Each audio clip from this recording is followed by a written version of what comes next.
So Kelsey, it's great to see you again. You started something called No Code.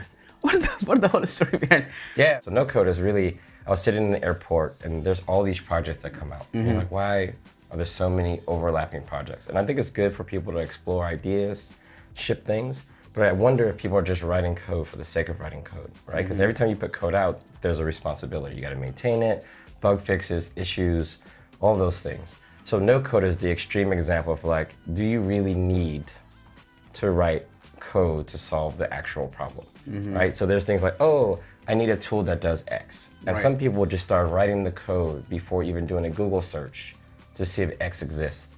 So no code is really a funny thing to say, hey, if you just write with no code, you have no technical debt, you can add features super easy, there's nothing there. So if you kind of start from that premise, then I think things could get simpler for a lot of people. There's any other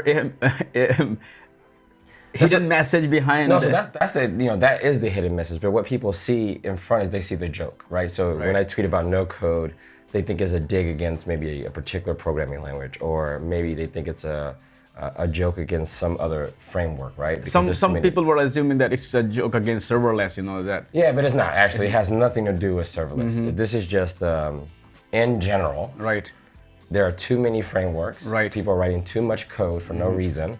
So no code is just that. Just take a step back. But if you look at the page, and it's also kind of a joke against like how people market things. Some things do nothing at all. Right. But the way you market it makes it sound good. So if you look at no code, it's like if you download this, look how easy it is to build any app you want. Right. Look how easy it is to deploy.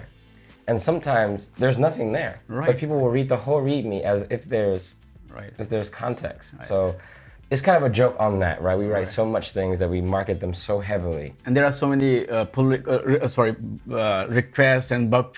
So that was another funny thing. So it's like there's nothing there. The contributors guy says do not contribute anything on purpose. But then you see these pull requests. There's like almost 400 pull requests. And there's like 21,000 GitHub stars.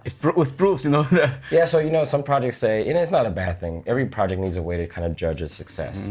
And a lot of times some projects, their only success criteria these days could be a GitHub star. Right. So some people will start off and say, hey, we have 100 GitHub stars, my project is doing really well, right? I don't know if GitHub stars is a good indicator of success. Right. But it may be a healthy idea that, hey, there's awareness.